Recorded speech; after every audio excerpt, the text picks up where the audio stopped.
Malam larut di sebuah villa mewah bernilai miliaran rupiah, seorang miliarder berkuasa berpura-pura tertidur, bukan untuk beristirahat, melainkan menyiapkan jebakan bagi seorang gadis kecil berusia 6 tahun, putri dari seorang pembantu miskin yang baru saja diterima bekerja.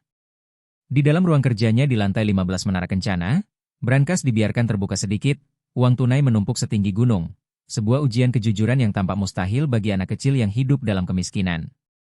Namun ketika Arman Wijaya membuka matanya sedikit, ia tertegun. Apa yang dilakukan gadis kecil itu membuat napasnya terhenti. Dalam sekejap itu, hidupnya berubah selamanya. Jarum jam menunjukkan pukul 21. Di ruang kerja yang sunyi, hanya cahaya lampu kuning hangat memantul di atas meja kaca besar, menampilkan bayangan pria parubaya dalam kursi direktur berwarna coklat tua. Arman Wijaya, yang dikenal sebagai hiu dingin dunia properti, duduk diam dengan mata setengah terpejam, pura-pura tidur sambil memperhatikan setiap gerakan di ruangan.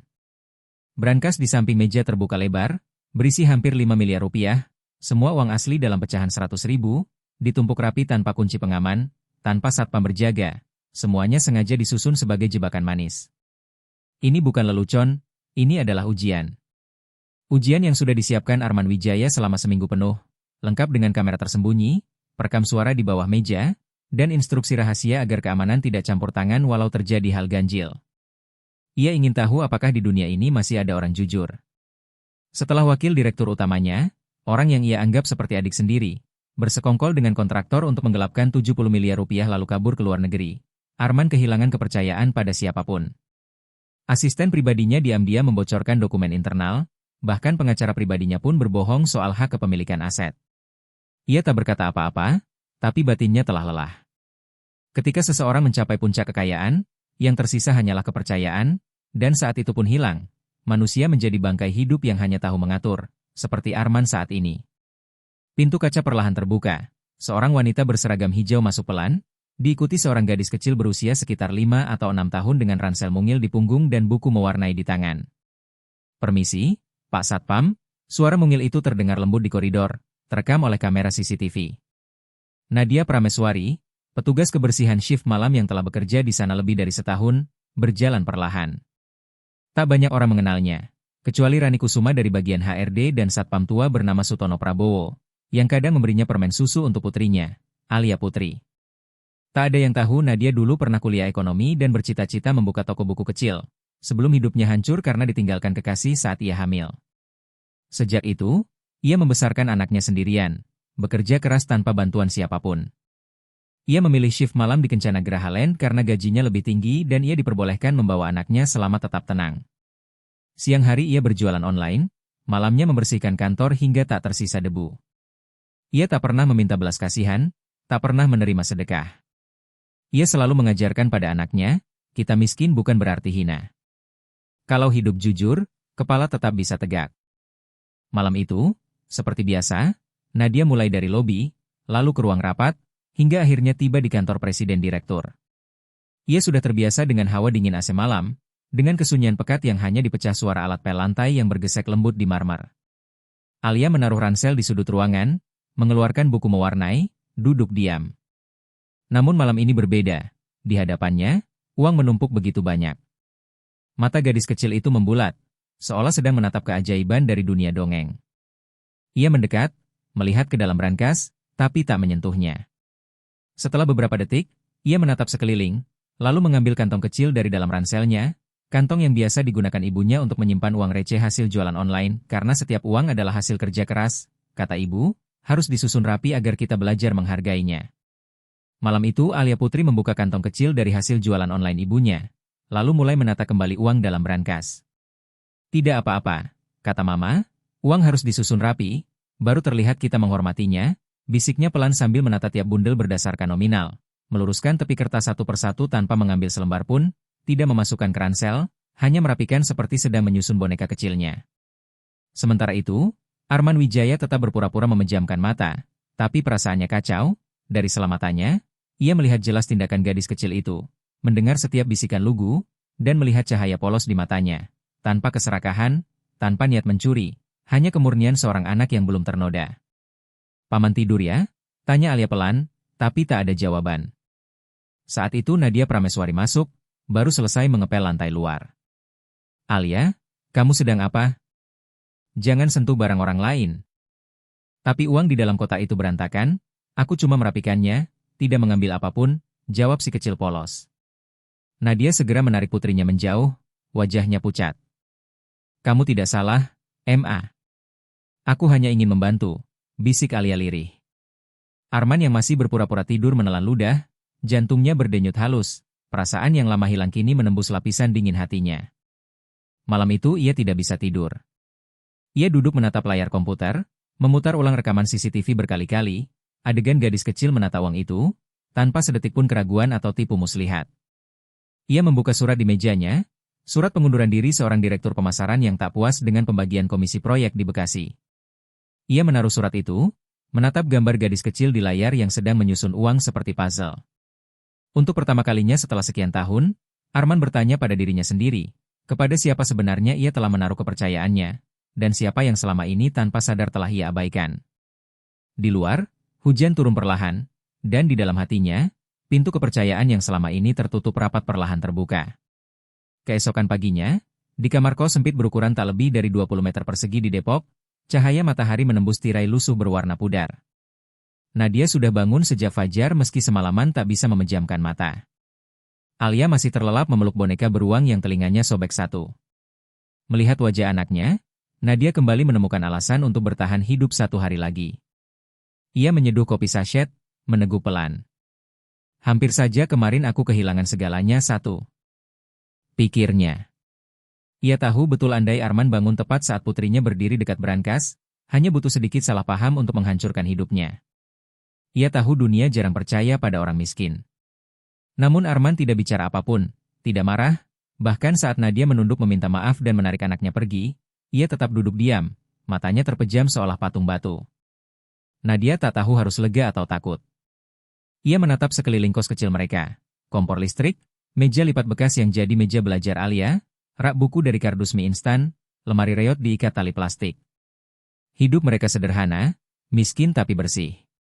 Setiap pagi setelah shift malam di Kencana Gerahalen, Nadia tidur sejam lalu mulai berjualan online. Ia tak punya toko, tak punya modal, mengambil barang titipan teman, memotret, mengunggah ke Tokopedia dan WhatsApp, membungkus pesanan dengan tangan sendiri, mengirim lewat ojek online. Hari bagus untung 200.000, hari sepi malah rugi.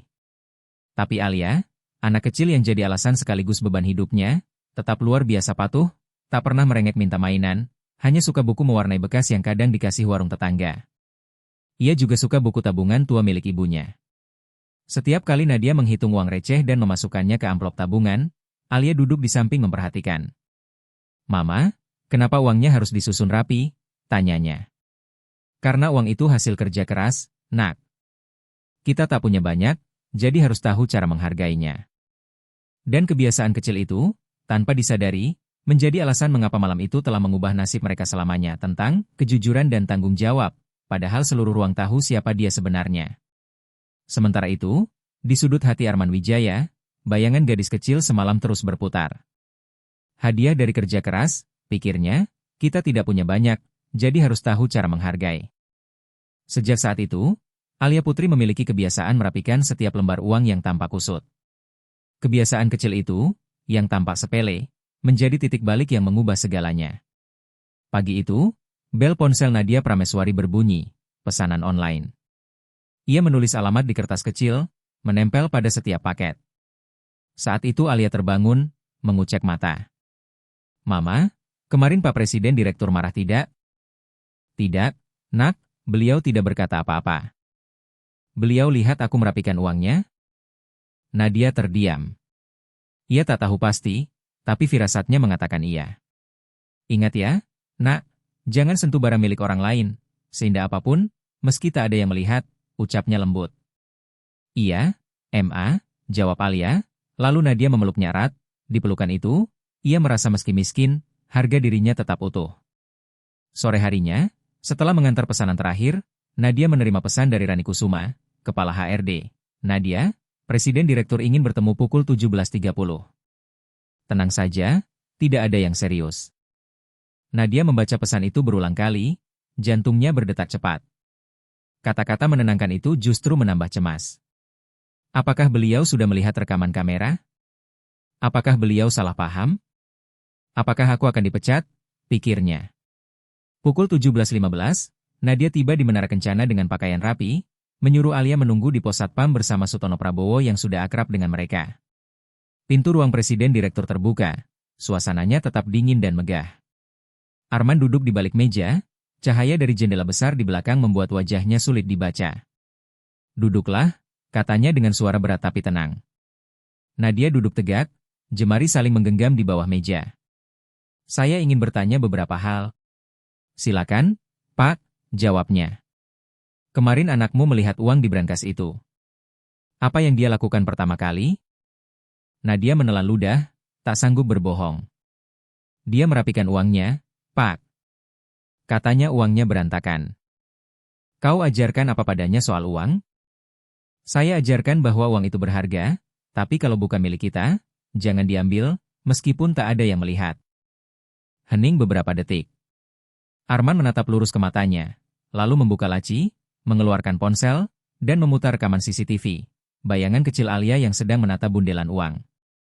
Saya sudah menonton ini belasan kali, katanya, suaranya melunak. Kau tahu berapa banyak kepercayaan yang sudah hilang dari hidup saya? Keluarga mengkhianati, teman menipu, bawahan mencuri, semua orang punya harga. Tapi gadis kecil itu tidak. Ia tidak berpura-pura, tidak menjilat, hanya jujur. Nadia menunduk, matanya panas. Saya tidak butuh belas kasihan, Pak. Saya hanya ingin bekerja dengan jujur. Saya tahu, jawab Arman pelan, dan kau pantas mendapat lebih dari yang kau terima. Ia bangkit, berjalan ke jendela. Mulai hari ini, gajimu saya naikkan, tapi di dokumen akan tercatat sebagai penyesuaian shift malam. Kau tidak perlu tahu alasannya, dan tidak perlu berterima kasih. Nadia menatap, terharu. Ia tidak butuh dikasihani, tapi untuk pertama kalinya, ada seseorang yang melihatnya sebagai manusia yang layak dihargai. Terima kasih, karena tidak merendahkan saya, katanya lirih. Arman mengangguk pelan, membelakangi untuk menyembunyikan emosi di matanya. Dan untuk pertama kalinya setelah bertahun-tahun, ia merasa telah meletakkan batu pertama dalam membangun kembali kepercayaan yang pernah hancur. Lantai 15 Menara Kencana malam itu menyala lebih awal dari biasanya. Udara rapat, ruangan rapat utama sunyi tapi tegang. Semua duduk berjajar menatap layar laporan kuartal, tapi tak banyak yang benar-benar memperhatikan. Di ujung meja, Reza Mahendra, wakil direktur utama, sedang berpidato lantang tentang integritas dan tanggung jawab, ironis, karena semua tahu dialah orang pertama yang kehilangan keduanya tentang efektivitas investasi proyek tanah di daerah Surabaya Barat. Rambutnya disisir rapi mengilap, jam tangan Rolex berkilau di bawah lengan kemeja putih yang disetrika sempurna. Dengan gaya penuh wibawa, Reza Mahendra menjadi sosok tipikal pewaris perusahaan, putra dari salah satu pendiri Kencana Graha-Land, terbiasa memberi perintah dan dipatuhi. Saat rapat berakhir, Arman Wijaya tak berkomentar apapun, hanya mengangguk ringan lalu berjalan keluar ruangan. Reza menatapnya dengan mata menyipit. Belakangan ini sang presiden direktur terlihat berbeda, lebih pendiam, tertutup, dan anehnya mulai memperhatikan orang-orang kecil di perusahaan, termasuk petugas kebersihan malam itu. Awalnya Reza tak peduli pada pegawai rendahan, tapi ketika melihat gaji Nadia Prameswari disesuaikan naik beberapa juta rupiah tanpa pemberitahuan resmi, ia langsung curiga. Semua penyesuaian gaji seharusnya melewati komite eksekutif, namun kali ini tidak. Ia mendatangi Rani Kusuma, kepala HRD, dengan nada sindiran. Bu Rani, masih ingatkan kalau kenaikan gaji harus ada notulen persetujuan? Rani menatap dari layar komputer, agak gugup. Iya, Pak, tapi kasus Bu Nadia itu instruksi langsung dari Pak Presiden Direktur. Jadi, Reza tersenyum miring. Instruksi langsung, ya? Istimewa sekali. Tak apa, saya paham. Nada suaranya dingin. Saya cuma khawatir kalau nanti ada yang salah paham, mengira ada perlakuan khusus di luar kinerja. Rani terdiam tak bisa membalas. Reza keluar ke koridor, menggenggam ponsel erat. Ia tahu dalam dunia bisnis, tak ada yang lebih berbahaya daripada orang kaya yang mulai peduli pada orang miskin. Sore itu, Reza menuju Departemen Komunikasi Internal dengan dalih memeriksa rencana kampanye ulang tahun perusahaan, padahal ingin menggali informasi. Belakangan ini Pak Presiden Direktur ada kegiatan aneh. Ketemu siapa? Panggil konsultan baru mungkin, tanya Reza. Kepala komunikasi menggaruk kepala, Mungkin yang Bapak maksud Fikri Pranata, katanya penasihat keamanan baru. Nama itu membuat Reza mengingat kembali kasus penggelapan anggaran 2 tahun lalu. Fikri muncul di laporan tapi tak pernah terungkap perannya. Jika Arman benar memanggilnya kembali, berarti sesuatu besar sedang disiapkan. Malam itu, di kantornya yang gelap, Reza menatap layar komputer dingin. Ia membuka seluruh berkas pegawai, mencari profil Nadia Prameswari. Dulu ia tak pernah peduli, tapi kini nama itu menjadi duri di pikirannya. Tak punya ijazah sarjana, tak punya koneksi, tak ada prestasi luar biasa, hanya petugas kebersihan shift malam. Tapi mengapa Arman Wijaya sendiri menaikkan gajinya tanpa rapat, tanpa laporan, tanpa alasan resmi? Ia membuka daftar karyawan yang gajinya disesuaikan 3 bulan terakhir, hanya satu nama, Nadia Prameswari. Itu cukup membuat darahnya mendidih. Keesokan paginya, di lift, Reza bertemu Nadia dan putrinya Alia Putri. Tatapan mata mereka berpapasan, Nadia menunduk sopan, tapi Reza tak menjawab, hanya menatap dingin pada gadis kecil yang memeluk buku catatan di dada. Akhir-akhir ini kantor kita mirip penitipan anak, ya, sindirnya. Nadia tertegun. Maaf, Pak, anak saya tak ada yang jaga malam-malam, saya sudah izin ke HRD. HRD sekarang bisa ubah kantor jadi tempat tidur anak-anak, ya? Suaranya tajam seperti pisau. Alia menggenggam tangan ibunya erat. Mama, kita pulang aja, bisiknya. Tidak apa, nak, jawab Nadia lembut namun tegas. Kita punya aturan kerja profesional, lanjut Reza dingin. Orang seperti kamu harus tahu tempatmu. Saat pintu lift terbuka, ia melangkah pergi tanpa menoleh. Nadia berdiri kaku, tangannya bergetar. Mama, orang itu benci aku ya? Tanya Alia pelan. Nadia memeluknya erat. Bukan salahmu, sayang. Ada orang yang tak tahu cara mencintai. Malam itu di ruang pengawasan keamanan, Fikri Pranata memantau rekaman CCTV dan menemukan cuplikan percakapan di lift. Ia memutar ulang, mendengar jelas setiap kata, matanya menyipit, pertanda badai sedang mendekat. Teleponnya, Pak Presiden Direktur ingin bicara sebentar.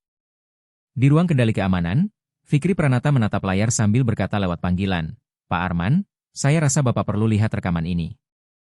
Reza mulai bergerak. Hening beberapa detik di ujung sambungan. Pasang tambahan mikrofon di area HRD dan koridor lantai 14, suara Arman Wijaya tenang tapi tegas. Kita harus tahu apa yang sedang dia rencanakan. Bapak mau melawan? Tanya Fikri. Bukan melawan, jawab Arman, tapi menegakkan yang benar. Kalau kita biarkan orang seperti dia bertahan sehari lagi, akan ada lebih banyak orang seperti Nadia Prameswari yang diinjak-injak. Fikri mengangguk walau tak terlihat. Ia tahu pertarungan ini sudah dimulai, dan perempuan sederhana itu kini berada di pusat badai di mana keadilan harus dijaga dengan kewarasan dan keberanian. Karena kebaikan sekali lagi sedang terancam. Arman Wijaya bukan orang yang mudah tersentuh emosi. Puluhan tahun memimpin Kencana Gerahalen, ia terbiasa menutup mata terhadap sanjungan palsu dan pengkhianatan halus. Tapi justru pengalaman itulah yang membuatnya peka terhadap gejala aneh dalam perusahaan. Sejak pertemuan dengan Nadia, ia makin pendiam namun setiap keputusan semakin tajam. Ia mengaktifkan kembali sistem pengawasan internal yang dulu sempat dihentikan karena alasan anggaran. Kali ini sistem itu dipimpin langsung oleh Fikri Pranata. Setiap percakapan, laporan, dan perubahan kecil kini dikirim langsung ke ruang Presiden Direktur tanpa melalui perantara. Dari sanalah ia menemukan tanda-tanda pertama, Reza Mahendra mulai mengadakan pertemuan rahasia dengan sekelompok mitra lama. Beberapa di antaranya pernah masuk daftar hitam karena menaikkan harga proyek secara ilegal. Sore itu, Arman memanggil Rani Kusuma. Masih simpan berkas pribadi Nadia Prameswari? Masih, Pak. Ada masalah? Saya hanya ingin tahu, apakah dia punya keluarga dekat? Rani membuka laptop dan menjawab pelan, ibunya meninggal lama, ayahnya wafat waktu Alia lahir. Tak punya saudara kandung. Dulu sempat kuliah tapi berhenti karena hamil, lalu bekerja serabutan sebelum masuk lewat perusahaan jasa kebersihan. Arman mengangguk, tak berkata lagi. Bayangannya panjang di lantai marmer, matanya menatap keluar jendela besar yang diterpa cahaya sore.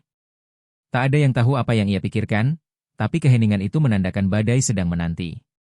Di tempat lain, di kafe lantai dasar pusat perbelanjaan baru, Reza Mahendra duduk berhadapan dengan pria berusia sekitar 50, perut buncit, kepala mulai botak tapi mata tajam seperti pisau, Rudi Hartanto, Direktur PT Donglam Konstruksi, mantan kontraktor Kencana Gerahalen yang pernah dipecat karena korupsi bahan bangunan. Pak Arman masih belum lupa masalah lama, ujar Reza sambil meneguk kopi. Tapi segalanya bisa berubah kalau tahu waktu yang tepat. Rudi terkekeh. Saya dengar dia sedang memperketat sistem kontrol internal, bahkan memanggil Fikri Pranata lagi. Hati-hati, nak. Orang swaspada dia bisa berbahaya. Reza tersenyum dingin. Justru karena dia hati-hati, saya harus bergerak duluan. Siapkan semua dokumen proyek kawasan Tangerang Barat. Target awalnya kuartal depan, tapi saya mau percepat. Rudi mengangguk, lalu menyipit. Perempuan miskin itu, Nadia, katanya ikut jadi penyebab perubahan ini? Reza mendengus. Gadis itu hanya gangguan kecil. Tapi saya akan membuat semua orang melihatnya berbeda. Maksudmu buat skandal? Tak perlu. Cukup sentuh titik yang tepat. Malam itu, Nadia Prameswari sedang membersihkan koridor lantai 6 ketika ponselnya berdering. Nadia, pulang sekarang ya, suara Rani Kusuma terdengar cemas. Nadia menatap layar, perasaannya tiba-tiba tak enak. Malam itu akan menjadi awal dari sesuatu yang tak bisa ia bayangkan. Kira kita perlu menonaktifkan sementara karyawan yang terlibat dalam dugaan ini. Kita tak bisa menunggu sampai reputasi perusahaan rusak. Suara Reza Mahendra dingin, penuh kepuasan terselubung. Di sisi lain ruangan, Arman Wijaya berdiri tegak, menatap tajam ke arah pria muda itu, lalu berkata pelan, saya sudah lihat cukup banyak kebohongan tumbuh dari ketakutan, dan saya tak ingin kantor ini jadi tempat seperti itu. Tapi beberapa jam sebelumnya, permainan kotor Reza sudah dimulai. Sore itu, Nadia Prameswari menerima panggilan dari Rani Kusuma. Nadia, bisa ke HRD sebentar? Ada hal yang perlu dikonfirmasi soal shift kerjamu. Dengan wajah penuh keringat, Nadia berhenti mengepel lantai, menggandeng Alia Putri, lalu turun dengan lift. Di sana, Reza sudah menunggu di belakang meja, tersenyum tipis namun matanya tajam seperti bilah pisau. Silakan duduk, katanya. Saya dengar kamu sering membawa anak ke kantor. Kamu tahu ini lingkungan kerja profesional, kan? Saya sudah izin, Pak, dan HRD menyetujui dari awal, jawab Nadia pelan. Reza mengangguk kecil. Saya tidak mempermasalahkan itu. Saya hanya penasaran, bagaimana seorang ibu tunggal, bekerja sebagai cleaning service dan jualan online, bisa tetap hidup nyaman di Jakarta, menyewa kos, membiayai anak? Agak melebihi kemampuan finansial, bukan? Nadia menatap kaget, belum sempat bicara, Reza melanjutkan, belakangan ini ada beberapa barang kecil hilang di kantor, bahkan uang tunai di bagian keuangan juga berkurang. Tidak ada yang curiga, sampai saya meninjau ulang rekaman kamera. Bisa jelaskan kenapa kamu beberapa kali masuk area itu di luar jam kerja? Tidak benar, Pak. Nadia berdiri, suaranya gemetar. Saya hanya bersih-bersih seperti biasa. Reza mengangkat tangan. Dingin. Saya belum menyimpulkan apapun. Kalau kamu tidak salah, seharusnya tidak perlu takut, kan? Bibir Nadia menegang, wajahnya pucat. Ia belum pernah merasa begitu terhina. Saat itu juga, pintu terbuka, Arman Wijaya masuk membawa map dokumen. Maaf mengganggu, suaranya tenang namun tajam. Tatapannya menembus Reza. Kau pikir aku tidak tahu? Sejak kau mulai menjebak orang, semua kamera sudah kuaktifkan kembali. Aku sendiri yang menyetujui sistem baru itu. Dan kau lupa, aku masih menonton. Wajah Reza memucat, matanya liar. Kita akan bicara nanti, kata Arman dingin. Lalu ia berbalik ke arah Nadia. Bu Nadia, saya minta maaf karena membiarkan hal seperti ini terjadi. Anda dan anak Anda boleh pulang dulu. Segalanya akan saya selesaikan. Nadia berdiri kaku, belum sepenuhnya memahami, tapi saat melihat sorot mata Arman, bukan lagi dingin dan berjarak, ia tahu seseorang akhirnya berdiri di pihaknya. Malam itu, di jalan pulang, Alia Putri menggenggam tangan ibunya. Mama, hari ini Mama gak nangis lagi ya? Nadia tersenyum, mengangguk. Tidak, nak. Kalau kita tahu kita benar, kita tak perlu takut. Namun kabar buruk menyebar lebih cepat dari angin barat. Senin pagi, saat Nadia melangkah masuk ke lobi Menara Kencana, tatapan aneh segera menghujani. Beberapa orang berpaling, beberapa berbisik, dan ada yang tersenyum sinis sebelum pura-pura sibuk. Udara terasa berat, Langkahnya seolah menembus lumpur. Ia menunduk, menggenggam erat tas kain usang di tangan. Alia berjalan di belakang, cerewet menceritakan pelajaran sekolah kemarin, polos seperti dunia belum pernah menyakitinya. Seorang anak 6 tahun seharusnya tak perlu tumbuh di antara cibiran dan kemiskinan, tapi hidup tak pernah memihak hanya karena seseorang jujur. Saat melewati pos Satpam, Sutono Prabowo, Satpam tertua di sana, memanggil pelan. Wajahnya yang biasanya ceria kini suram. "Bu Nadia, sudah dengar belum?" "Belum, Pak," jawabnya cemas. "Orang-orang bilang ibu mencuri uang di bagian keuangan." Dingin menjalar di punggungnya. "Saya tidak mencuri, Pak. Saya tidak ambil apapun." "Saya tahu," kata Sutono serah karena rokok. Tapi mulut orang susah dihentikan. Pagi ini sudah ada selebaran anonim ditempel di toilet utama dan ruang istirahat lantai 7. Nadia terdiam, tenggorokannya tercekat. Belum sempat pulih dari tuduhan kemarin, kini badai baru datang. Lebih licik, lebih jahat. Di ruang rapat direksi, Reza Mahendra bersandar di kursi dengan senyum tipis, menatap laporan HRD. "Pak Arman, saya pikir kita perlu tindakan tegas.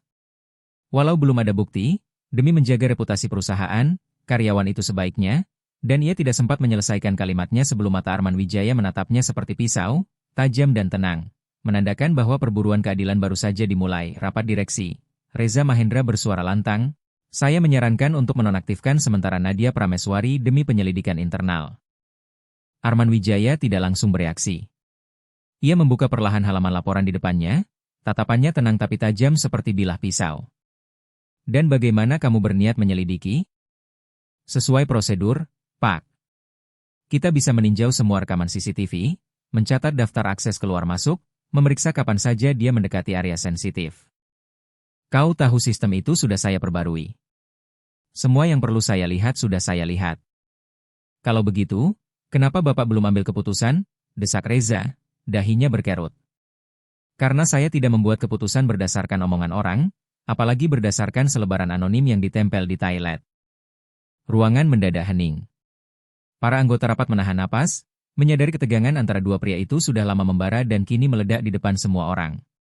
"Jadi Bapak rela mempertaruhkan reputasi perusahaan demi seorang petugas kebersihan?" kata Reza tajam. Arman menutup laporan, menatap langsung ke mata pria muda itu. "Tidak. Saya rela menempatkan kebenaran di atas prasangka." Di ruang istirahat karyawan lantai 5, Rani Kusuma sedang mencabut lembaran fotokopi hitam putih bertuliskan, "Pencuri bermuka malaikat, jaga barangmu." Tangannya gemetar saat meremas kertas itu. Ia tahu, ini bukan sekadar iseng. Ada seseorang di baliknya, dengan niat yang busuk dan perhitungan yang halus. Serangan terhadap martabat seorang ibu tunggal bukanlah kebetulan, itu adalah cara paling kotor untuk menjatuhkan. Lebih dari itu, Rani tahu isu ini menarget celah lama dalam struktur perusahaan, perbedaan kelas yang tak kasat mata. Nadia Prameswari, meski bukan pegawai kantor resmi, selalu dihormati karena kerja keras, kesopanan, dan tekad membesarkan anak seorang diri. Kehadirannya diam-diam menjadi pengingat bahwa tidak semua yang duduk di ruangan ber-AC lebih berharga dari mereka yang memegang pel lantai. Dan bagi orang seperti Reza, hal itu adalah ancaman. Malamnya, di kos kecil di Depok, Nadia duduk di samping Alia Putri. Ia terlalu lelah untuk menangis, terlalu kosong untuk bicara. Alia memeluk komik bekas yang ujungnya sudah kusut, menatap polos. "Mama, apa karena kita miskin, semua orang jadi benci sama kita?" Hati Nadia terasa disayat. "Tidak, sayang. Tidak semua orang benci. Hanya ada yang belum mengerti. Kalau gitu aku gak mau ke kantor mama lagi. Aku gak mau orang benci mama gara-gara aku." Nadia menoleh, menyembunyikan matanya yang merah. Anak itu sudah mengerti terlalu cepat hal-hal yang seharusnya belum perlu. Ponselnya bergetar, pesan dari Rani Kusuma, "Besok kamu mungkin dipanggil rapat. Jangan takut, ada orang yang percaya padamu." Kata-kata sederhana itu seperti tali yang menahan Nadia di tepi jurang. Satu orang percaya saja sudah cukup untuk membuatnya tetap berdiri. Ia meletakkan tangan di dada, menarik napas panjang. Besok badai akan datang, tapi ia tidak akan lari. Ia tak punya apapun untuk disembunyikan. Dan yang terpenting, ia adalah seorang ibu, ibu dari Alia Putri, anak kecil yang sedang belajar menjadi manusia baik di dunia yang bengkok. Selasa pagi, Hujan turun tak terduga di Jakarta.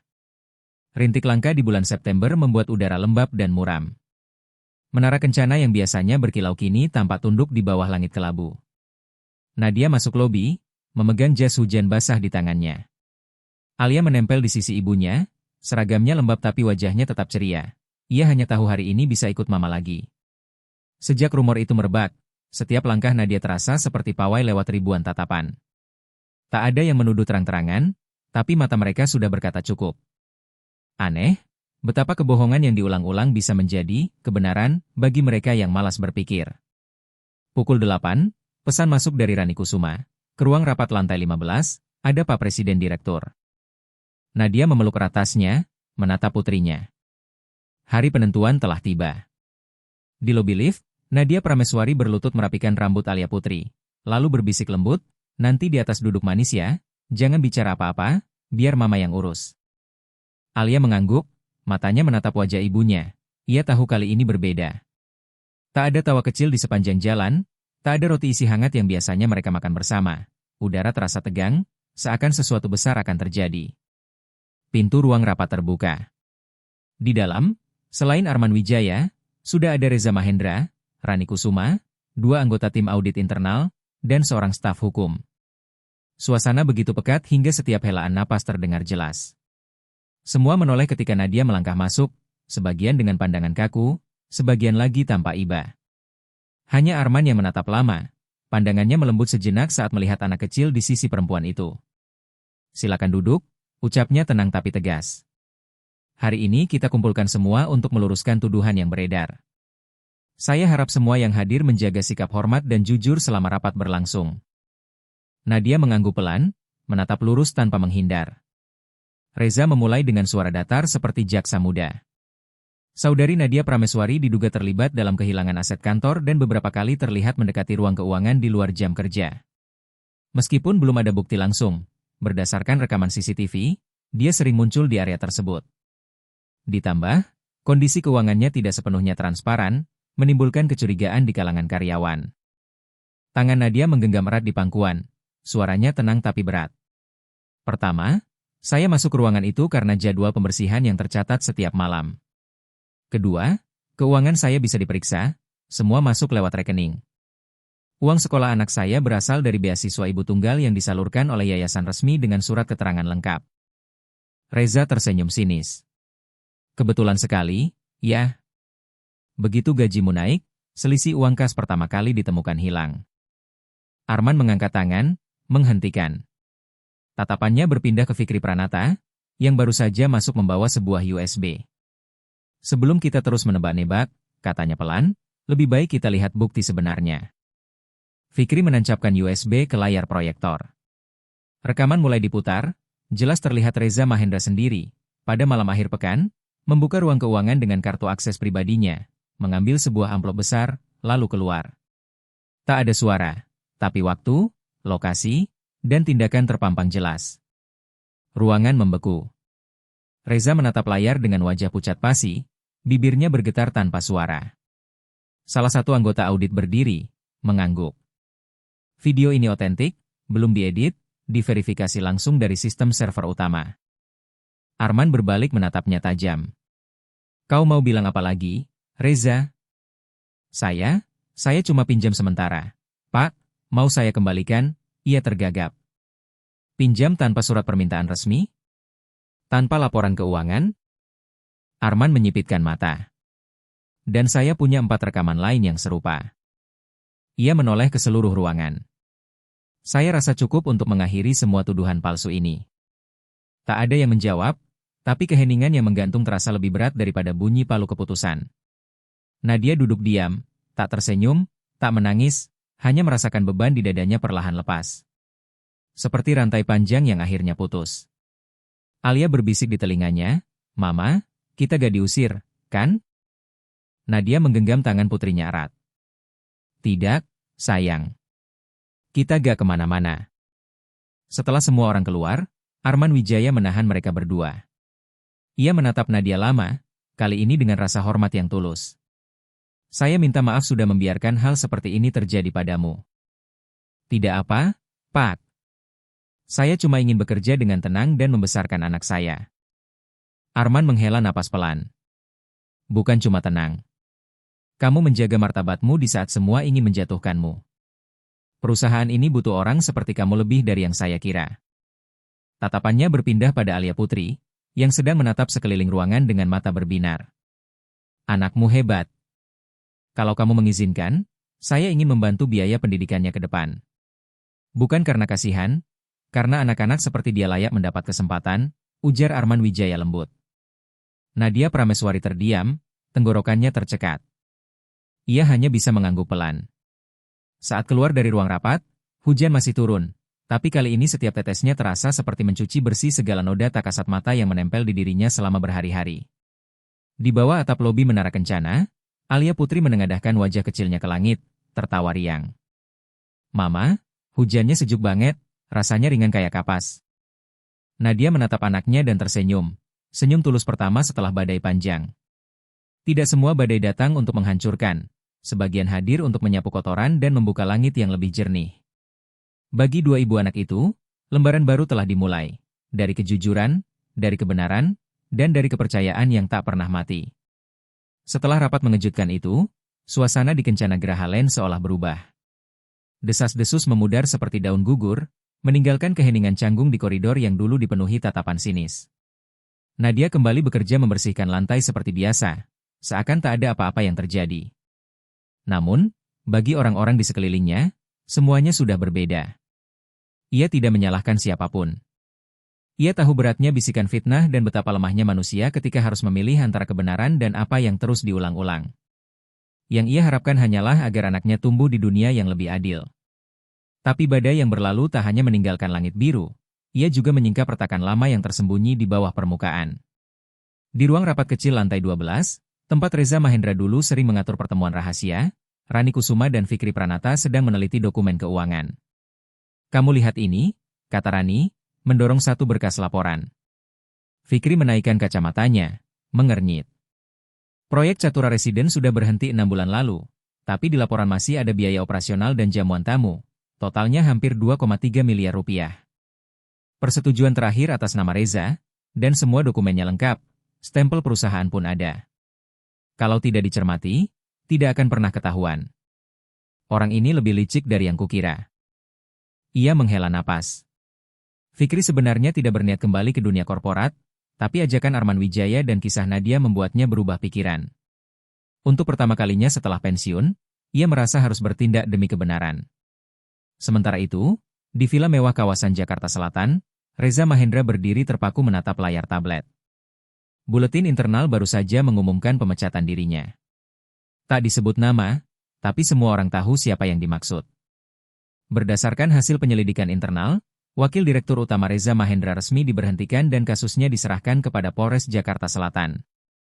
Tak ada penundaan, tak ada pengamanan posisi, hanya satu kalimat dingin. Ia menghantam gelas ke meja, pecahannya berhamburan di lantai. Sialan. Mereka pikir bisa jatuhkan aku cuma dengan beberapa video? Ia menekan nomor di ponselnya. Rudi Hartanto, aku butuh bantuanmu. Hening beberapa detik sebelum suara dingin menjawab di seberang. Kau bukan siapa-siapa lagi, Reza. Kesepakatan kita selesai. Kau berani membelakangiku? Aku pengusaha, bukan penjudi. Urus dirimu sendiri. Klik, sambungan terputus. Reza berdiri di tengah ruangan luas itu, tubuhnya bergetar di bawah cahaya lampu yang malah menegaskan kesepian dan kejatuhannya. Di kantor Presiden Direktur, Arman Wijaya berdiri di depan papan besar berisi peta 3 proyek strategis, BSD City, Bekasi Barat, dan Tangerang Utara, semua proyek yang dulu dikendalikan Reza. Kini semuanya berantakan, butuh dibangun ulang dari awal. Rani Kusuma masuk membawa berkas daftar internal. Pak, mungkin ini terdengar aneh, tapi saya ingin mengajukan nama Nadia Prameswari untuk bergabung sementara di tim audit internal. Arman menoleh, alisnya terangkat. Dia kan petugas kebersihan? Dia memang tidak punya latar belakang profesional, ujar Rani Kusuma pelan, tapi dia punya sesuatu yang jarang dimiliki orang lain, integritas. Dan dari posisi paling bawah, dia bisa melihat hal-hal yang orang di atas sering abaikan. Itu keunggulannya. Arman Wijaya terdiam, menatap keluar jendela. Hujan telah berhenti, sinar matahari menembus selat tirai, membentuk garis cahaya keemasan di dinding kaca. Berikan dia kesempatan. Bukan karena kasihan, tapi karena dia pantas mendapatkannya. Beberapa hari kemudian, Nadia Prameswari melangkah ke ruang kerja barunya, ruangan kecil di samping kantor HRD yang kini dialihfungsikan sebagai tim audit internal sementara. Di atas meja sudah ada berkas dan kartu identitas karyawan baru bertuliskan, Tim Evaluasi Internal Sementara Nadia Prameswari. Tangannya gemetar saat memegang kartu itu. Sebagian dirinya belum percaya bahwa dari petugas kebersihan, kini ia bisa duduk di tempat di mana suaranya berarti. Bukan untuk sombong, tapi untuk membuktikan bahwa seseorang yang pernah terbenam dalam lumpur prasangka bisa bangkit dengan kehormatan. Dalam minggu-minggu berikutnya, Nadia dilatih dasar-dasar audit, pencatatan laporan, dan pemeriksaan silang sederhana. Aneh tapi nyata, berkat pengalamannya membersihkan ratusan kantor dan mendengar ribuan percakapan yang tampak sepele, ia justru menjadi orang pertama yang menemukan kejanggalan dalam laporan biaya jamuan seorang direktur cabang di Kabupaten Malang. Bu Rani, saya lihat nota restoran ini muncul 4 kali di hari yang sama, hanya beda jamnya. Gak mungkin ada 4 kelompok tamu dengan menu dan jumlah sama, ujarnya. Rani Kusuma menatapnya heran. Kok kamu bisa tahu? Nadia tersenyum kecil. Saya pernah kerja di restoran itu 2 tahun. Menu tetap, gak ada yang seperti di nota ini. Sejak hari itu, Nadia menjadi matalang di tim audit internal, bukan karena piawai teori, tapi karena kepekaan, kejujuran, dan kemampuan mendengar yang tulus. Di tengah masa transisi itu, Arman Wijaya kembali memanggilnya ke ruangannya. Bu Nadia, saya tahu kamu mungkin tak pernah membayangkan melakukan pekerjaan lain selain yang dulu, tapi saya percaya, kalau orang seperti kamu gak naik 1 langkah, sistem ini gak akan pernah berubah. Nadia menatapnya dengan rasa haru. Saya gak pernah bayangkan bisa duduk di sini, Pak. Tapi kalau Bapak percaya, saya gak akan kecewakan. Arman mengangguk, matanya memancarkan ketenangan seorang kapten kapal yang akhirnya melihat ombak mulai reda. Ia tahu, ia tak hanya menyelamatkan seorang wanita, tapi juga menyelamatkan kehormatan yang tersisa dari perusahaan yang ia bangun dengan darah dan keringat. Dalam sinar sore yang menembus kaca jendela, retakan lama di dinding kepercayaan mulai tertutup oleh semen baru, semen dari keberanian dan kebenaran. Kisah Nadia Prameswari tak lagi sekadar kisah pribadi, melainkan pengingat bahwa cermin boleh pecah, tapi pantulannya tetap ada. Sore itu, langit Jakarta kembali diguyur hujan rintik-rintik, awan kelabu menggantung seakan menyembunyikan rahasia yang belum terungkap. Seusai menjemput Alia Putri dari sekolah dasar SD Negeri Cempaka Putih, 2 ibu anak itu berhenti di sebuah warung bakso mie ayam pinggir jalan. Warung beratap seng itu meneteskan bunyi tik-tik lembut setiap kali air hujan jatuh, tapi di dalamnya hangat luar biasa. Alia makan dengan lahap, pipinya belepotan kuah, matanya berbinar penuh rasa ingin tahu. Nadia memandang anaknya dan tersenyum, senyum yang penuh rasa syukur. Hidupnya kini berbeda. Ia tak lagi sekadar petugas malam yang sunyi. Ia dihargai, dipercaya, dan yang terpenting, putrinya yang dulu dianggap beban kini menjadi sumber kekuatan. Tapi jauh di dalam hati Nadia, ada ruang gelap yang belum tersentuh cahaya. Nak, kamu mau tahu siapa ayahmu? Tanyanya tiba-tiba, menatap lembut sambil meletakkan tangan di bahu anaknya. Alia berhenti mengunyah, memandang ibunya. Mau, tapi mama pernah bilang ayah gak mau sama kita. Nadia mengangguk pelan. Iya, tapi mungkin gak sepenuhnya begitu. Mama rasa sudah waktunya kamu tahu. Malam itu, di kos kecil mereka di Depok, Nadia membuka sebuah kotak kayu tua dari lemari. Di dalamnya hanya ada beberapa foto lama, selembar surat, dan sebuah bando rajut merah yang sudah pudar. Di foto pertama tampak seorang pria muda berwajah tegas, sorot matanya tajam dan berani.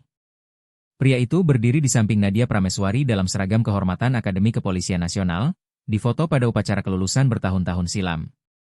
Namanya Bayu Pratama, dulu adalah taruna paling cemerlang, dan juga orang yang Nadia cintai dengan seluruh ketulusan masa mudanya. Suaranya tenang saat bercerita, tapi matanya perlahan memerah. Mama dan papa kamu dulu kenal saat mama kerja sebagai petugas kebersihan di asrama Akademi Kepolisian. Papa sering bantu mama benerin keran air, angkat galon, hal-hal kecil begitu. Dia orangnya jujur, disiplin, hidupnya penuh prinsip. Waktu mama hamil kamu, papa senang banget. Dia janji akan menikahi mama setelah lulus. Tapi waktu itu dia ditugaskan mendadak ke Jawa Timur, lalu hilang kontak. Beberapa bulan kemudian, Mama dengar kabar dia luka parah dalam operasi pemberantasan penyelundupan. Setelah itu, semuanya hilang. Katanya dia keluar dari dinas, dan Mama gak pernah tahu di mana dia. Alia Putri terdiam. Meskipun masih kecil, ia cukup cerdas untuk memahami bagaimana ibunya telah berjuang sendirian selama ini. Mama masih pengen ketemu Papa? Tanya Alia pelan. Nadia tersenyum sendu. Dulu Mama marah sekali. Tapi sekarang Mama cuma ingin tahu, dia masih hidup dengan baik atau enggak. Kalau bisa, Mama ingin kamu mengenal ayahmu. 3 hari kemudian, Nadia menemui Arman Wijaya di ruangannya. Di tangannya ada tumpukan laporan audit yang baru selesai, tapi yang membuat Arman terkejut adalah foto yang diletakkan di atas meja. Maaf, Pak. Ini urusan pribadi, tapi Bapak pernah di kepolisian dulu. Bisa bantu saya cari orang ini? Arman menatap foto itu lama. Bayu Pratama, katanya perlahan. Saya kenal. Sangat kenal malah. Dia dulu anak didik saya. Setelah lulus, dia direkrut ke Direktorat Pemberantasan Korupsi, salah satu penyidik muda paling berbakat waktu itu. Wajahnya mengeras. Tapi setelah satu misi rahasia, dia menghilang. Ada yang bilang dia masuk ke identitas baru buat penyelidikan tingkat tinggi, ada juga yang bilang dia dipecat karena dijebak sebagai pengkhianat. Sampai sekarang gak ada yang tahu pasti.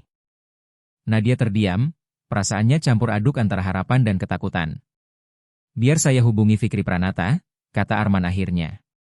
Kalau ada orang yang bisa menemukan Bayu, itu cuma dia. Seminggu kemudian, di sebuah kedai kopi kecil di Bogor Utara, Fikri Pranata duduk berhadapan dengan Nadia. Di tangannya ada map tipis yang sudah agak lembab oleh udara sore. Angin membawa aroma serai dari dapur belakang. Saya sudah temukan dia, katanya pelan. Sekarang dia tinggal di Kabupaten Malang, kerja sebagai satpam di perusahaan pupuk, pakai nama palsu, Seno Ardiasa. Kenapa dia ganti nama? Tanya Nadia, jantungnya berdegup keras. Mungkin akibat dari misi terakhirnya. Saya gak tahu pasti. Tapi kalau kamu mau, saya bisa antar ke sana.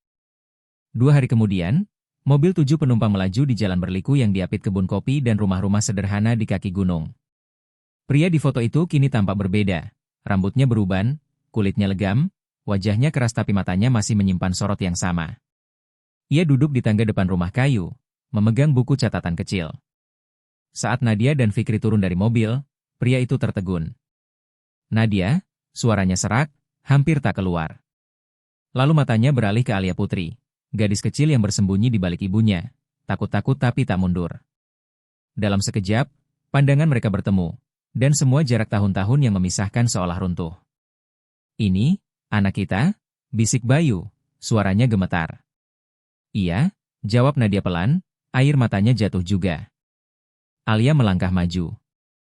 Namaku Alia Putri. Mama bilang aku mirip ayah. Bayu berlutut, tangannya bergetar saat menyentuh bahu kecil itu. Maafkan ayah.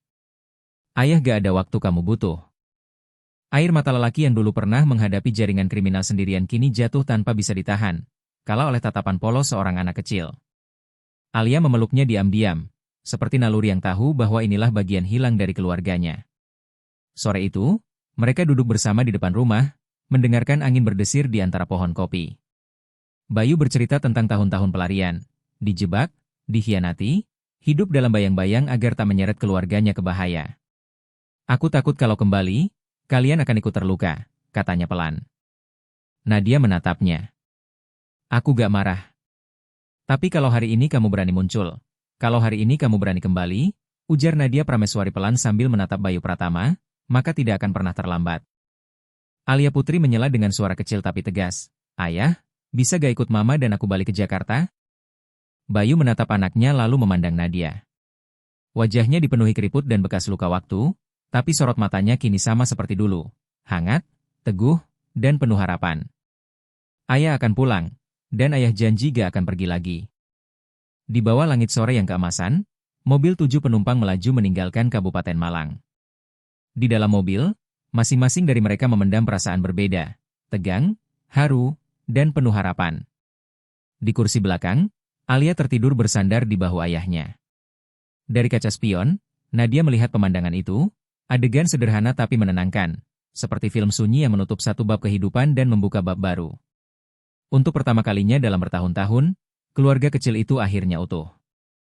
Ketika kembali ke Kencana Grahaland, suasana kantor terasa menahan napas. Lorong-lorong yang dulu penuh bisik curiga kini berganti tatapan hati-hati. Sistem sedang dibersihkan dari akar. Setiap departemen diaudit, setiap dokumen diperiksa ulang. Nadia Prameswari kini bukan lagi petugas kebersihan tanpa nama. Ia anggota tim audit internal, ditugaskan khusus memeriksa pembayaran, biaya proyek, dan laporan jamuan. Meski bukan akuntan, ingatannya tajam luar biasa dan kepekaannya terhadap detail kecil tak tertandingi, hasil dari bertahun-tahun mengamati tanpa terlihat. Namun perubahan ini membuatnya mulai diperhatikan. Terutama oleh seseorang, Agus Santosa, Wakil Direktur Keuangan, pria berusia lebih dari 50, bertubuh tinggi besar dengan suara berat khas Jawa Timur. Ia selalu tampil rapi dalam jas abu-abu dan menatap dingin di balik kacamata tebal. Dialah tangan kanan keuangan yang dulu bekerja di bawah Reza Mahendra, bagian dari sistem lama yang masih bertahan. Dalam rapat audit internal, ketika tim Nadia mempresentasikan laporan awal tentang pengeluaran tak wajar di proyek Tangerang Timur, wajah Agus hanya berubah sepersekian detik, tapi cukup bagi Nadia untuk menangkapnya. "Kamu punya bukti untuk tuduhan ini?" Suaranya datar tapi menggema di ruang kecil itu. "Ini bukan tuduhan, Pak," jawab Nadia tenang. "Kami hanya meminta klarifikasi karena ada indikasi kejanggalan." "Kamu siapa berani-beraninya meragukan laporan saya?" bentaknya. Fikri Pranata, yang memimpin rapat, menepuk meja ringan. "Pak Agus, ini mandat langsung dari Presiden Direktur. Mempertanyakan data itu tugas kami. Kalau laporan Bapak sah, tidak ada yang perlu dikhawatirkan." Agus terdiam, menelan amarahnya, tapi tatapan yang ia berikan pada Nadia saat keluar ruangan bukan lagi tatapan meremehkan, melainkan peringatan dingin. Malam itu, ketika Nadia menjemput Alia dari les menggambar, ponselnya berdering. Nomor tak dikenal. "Bu Nadia, saya orangnya Pak Agus. Ada hal pribadi soal keluarga ibu yang perlu dibicarakan." Suara berat itu terdengar. Nadia menegang. Ia menatap anaknya yang sedang mewarnai di meja warung nasi goreng, lalu menjawab tegas, "Kalau urusan pekerjaan, silakan hubungi tim audit." "Hati-hati, Bu. Semua orang punya titik lemah. Jangan sampai anak ibu yang harus menanggung akibatnya." Sambungan terputus. Tubuh Nadia gemetar, bukan karena takut, tapi karena jijik pada cara kotor dunia yang kini ia hadapi. Malam itu juga, ia merekam ulang pesan ancaman itu dan melaporkannya ke Fikri Pranata. Pria itu mengernyit tapi tidak tampak terkejut. "Kamu sedang menyenggol sarang semut api. Tapi bagus. Ini kesempatan kita menyingkap topeng yang sudah terlalu lama dipakai." Keesokan paginya, di ruang rapat besar Menara Kencana, suasana memanas. Pertemuan antara tim audit dan Departemen Keuangan berubah menjadi konfrontasi terbuka. Sistem analisis transaksi baru yang diterapkan bulan lalu menemukan pola transfer mencurigakan, serangkaian pengalihan dana promosi yang dikirim ke perusahaan bayangan dan berakhir kembali sebagai uang tunai di tangan pihak perantara. Nama penyetuju terakhir, Agus Santosa, perusahaan Shell yang digunakan untuk menyalurkan dana itu ternyata terdaftar atas nama adik ipar Agus Santosa. Semua dokumen disusun dan dicetak lengkap dalam berkas tebal. Ketika Nadia Prameswari menayangkan bukti di layar rapat, seluruh ruangan menahan napas. Wajah Agus menegang, tangannya terjalin di atas meja. "Saya butuh pengacara," katanya singkat lalu bangkit dan keluar ruangan. Tak lama kemudian, Departemen HRD menerima surat resmi, Wakil Direktur Keuangan Agus Santosa dinonaktifkan sementara untuk kepentingan penyelidikan. Tapi segalanya belum berakhir. Malam itu, saat Nadia pulang ke kontrakannya, ia menemukan amplop kuning tergeletak di depan pintu. Di dalamnya, satu foto dirinya dan Alia Putri sedang makan di warung bakso mie ayam beberapa hari sebelumnya. Foto itu diambil dari kejauhan, jelas, dan di bawahnya ada tulisan merah berantakan, "Kalau mau hidup tenang, keluar dari kantor." Lain kali bukan cuma foto. Lutut Nadia lemas, jantungnya berdebar, tapi ia menolak panik. Ia segera menelpon Arman Wijaya, untuk pertama kalinya menceritakan semua, ancaman, penguntitan, dan bukti yang ia punya. Suara Arman rendah tapi tegas, "Kamu sudah cukup berani. Sekarang biarkan saya yang maju." Pukul 3 dini hari, tim investigasi internal bekerja sama dengan polisi distrik melakukan penggerbekan diam-diam di area kontrakan Nadia, menangkap sekelompok orang yang sedang memasang kamera pengintai. Di ponsel salah satu tersangka ditemukan rekaman instruksi dari seorang perantara, sopir pribadi lama Agus Santosa. Kabar itu menyebar cepat. Pagi harinya, buletin internal perusahaan mengumumkan bahwa Agus Santosa resmi ditahan untuk penyelidikan atas dugaan pencucian uang, intimidasi karyawan, dan pendirian perusahaan palsu untuk menguras dana proyek. Departemen Keuangan diperintahkan menjalani audit forensik selama 3 bulan penuh. Seluruh gedung menara kencana seperti menahan napas, tapi kali ini tak ada yang terkejut. Dinding kepercayaan sudah terlalu lama retak, kini waktunya membangun kembali dari awal. Sore itu, Nadia Prameswari pulang dengan tubuh lelah tapi hati ringan. Alia berlari memeluknya, riang bercerita tentang sekolah dan teman-temannya. Nadia membelai rambut anaknya dan berbisik, "Semua badai ini untuk kamu, nak." Dan mama gak akan berhenti. Malamnya, saat mereka duduk bersama menonton televisi, berita menayangkan segmen tentang perempuan tangguh yang bangkit dari bawah. Di layar, muncul wajah Nadia Prameswari, ibu tunggal yang dulu petugas kebersihan, kini simbol keberanian dan kejujuran. "Ma, itu mama di TV," seru Alia dengan mata berbinar. Nadia tertawa, menggenggam tangan anaknya. "Iya, tapi mama di TV bukan karena terkenal, tapi karena gak takut bicara benar." Di luar, hujan turun pelan, tapi kali ini bukan pertanda bahaya. Itu awal dari pembersihan, mencuci bersih kotoran yang dulu menutupi satu kebenaran sederhana. Bahkan di lingkungan paling busuk pun masih ada orang yang cukup berani untuk hidup jujur dan membalikan permainan.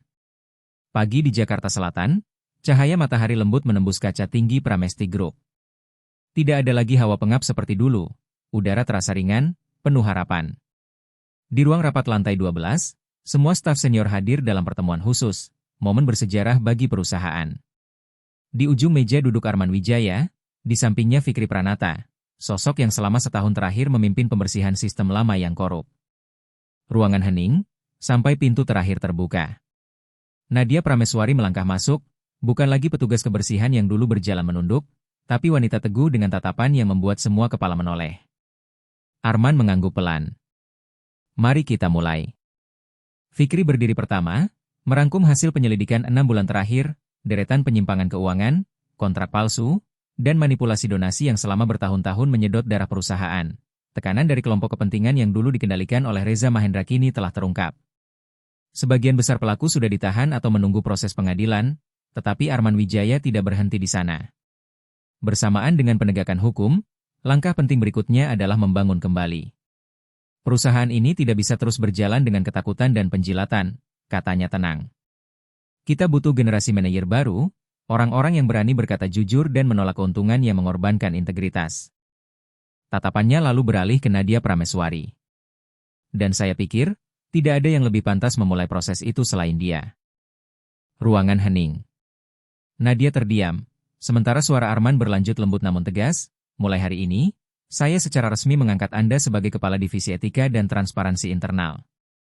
Jabatan ini baru dibentuk, dan Anda akan memiliki wewenang penuh untuk melakukan audit moral, memberi nasihat langsung kepada saya dalam semua urusan yang menyangkut SDM, pengawasan, serta integritas perusahaan."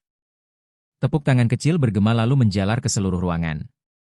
Meski masih terkejut, tak ada satupun yang bisa menyangkal bahwa wanita inilah yang telah menarik perusahaan keluar dari kegelapan dengan ketulusan dan keberaniannya yang tak tergoyahkan.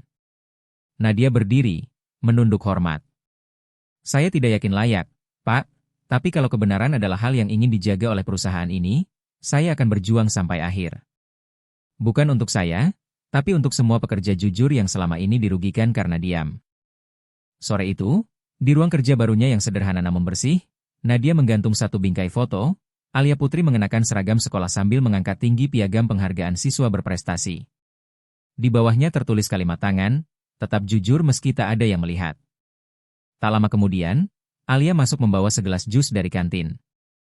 "Mama, sekarang Mama jadi bos, ya?" Nadia tertawa. "Bukan bos, sayang. Mama cuma penjaga pintu." "Pintu apa, Ma?" "Pintu antara benar dan salah." Namun perjalanan barunya tidak mudah. Beberapa pegawai senior menentang. "Bekas petugas kebersihan sekarang ngawasin kita," bisik mereka sinis di sudut kantor. Beberapa manajer menengah diam-diam menghambat laporan, menunda dokumen, menyembunyikan data, bahkan menghindari pertemuan. Tapi Nadia tidak melawan dengan marah. Ia berjalan dari satu departemen ke departemen lain, berbicara, mendengarkan, bukan tentang jabatan melainkan tentang kisah hidupnya. Ia menceritakan kenapa ia memilih diam selama 10 tahun, dan kenapa kini ia tak bisa lagi diam. Kejujuran itu perlahan meluluhkan hati. Orang pertama yang berubah adalah Arif Nugroho, kepala divisi teknik yang dulu paling meragukannya. Sore itu ia muncul di ruang Nadia, berkata pelan, "Bu, kalau perlu orang buat cek rekaman CCTV lama, saya tahu titik di mana alat itu sering disembunyikan." Nadia hanya mengangguk. Ia tahu perubahan sejati tak lahir dari kekuasaan, tapi dari kepercayaan. Beberapa minggu kemudian, Nadia mengajukan rencana berani kepada Arman Wijaya, program suara dari lantai dasar, sebuah forum rutin tempat manajemen mendengarkan langsung aspirasi para pekerja level terbawah di Menara Kencana, satpam, petugas kebersihan, staf dapur, sopir, semua diundang. Kalau ingin tahu apakah sebuah organisasi benar-benar punya moral, kata Nadia Prameswari, tanyalah pada orang yang tidak punya kekuasaan. Karena mereka yang paling sering diremehkan. Arman Wijaya mengangguk pelan. Lakukan saja. Tidak perlu izin tertulis. Hari pertama program suara dari lantai dasar diikuti lebih dari 60 orang. Nadia duduk di tengah ruangan tanpa jas, tanpa papan nama jabatan. Ia menceritakan kisahnya, lalu mempersilakan setiap orang berbagi. Seorang satpam tua berdiri dengan suara bergetar, "Saya dulu dipaksa lembur 10 malam berturut-turut hanya karena menegur kepala divisi yang merokok di gudang. Saya tidak berani mengadu karena takut dipecat." Seorang juru masak menimpali, "Bu tahu gak? Ada yang bilang kami ini sampah, tapi kami juga punya anak, punya harga diri." Ruangan itu seketika sunyi, lalu pecah oleh emosi yang lama terpendam, seperti bendungan yang akhirnya jebol. Sejak hari itu, Nadia mulai membangun sistem pelaporan anonim, kotak saran di setiap lantai, nomor ponsel pribadinya ditempel terbuka, dan satu kanal laporan khusus yang langsung tersambung ke kantor Arman Wijaya. Tak butuh waktu lama, perubahan nyata mulai terasa. Setahun kemudian, pada acara penghargaan tahunan Kencana Gerahalen, Nadia Prameswari berdiri di atas panggung mengenakan kebaya ungu sederhana. Tatapannya tenang seperti hari pertama ia datang ke Menara Kencana. "Dulu, saya hanyalah orang yang menyapu lorong," ucapnya. "Tapi justru di sana saya belajar satu hal paling berharga. Kebaikan tidak ditentukan oleh jabatan atau gaji, melainkan oleh pilihan untuk tetap benar dalam setiap detik kehidupan." Ia menatap ke arah barisan depan, Alia Putri tersenyum lebar di samping Bayu Pratama, sang ayah yang kini menjadi penasihat keamanan perusahaan. "Kita tidak bisa mengubah masa lalu," lanjutnya, "tapi kita bisa memilih untuk tidak mengulanginya. Saya berharap perusahaan ini, yang dulu hidup di bawah bayang-bayang ketakutan, akan menjadi cahaya bagi mereka yang jujur. Karena bahkan seberkas cahaya kecil pun bisa menunjukkan jalan bagi seseorang." Tepuk tangan bergemuruh memenuhi aula. Bukan karena jabatan, bukan karena kemewahan, tapi karena perempuan itu, dengan luka dan keberanian, telah membuka pintu bagi kebenaran untuk masuk. Pintu menuju cahaya, yang kali ini tak akan pernah bisa ditutup lagi. Terima kasih sudah mendengarkan kisah ini. Beritahu kami di kolom komentar, Anda mendengarkan dari mana? Dari Indonesia, Vietnam, atau mungkin tempat lain di dunia? Setiap like, share, dan saran dari Anda adalah semangat bagi kami untuk terus menghadirkan kisah inspiratif berikutnya. Sampai jumpa di video selanjutnya.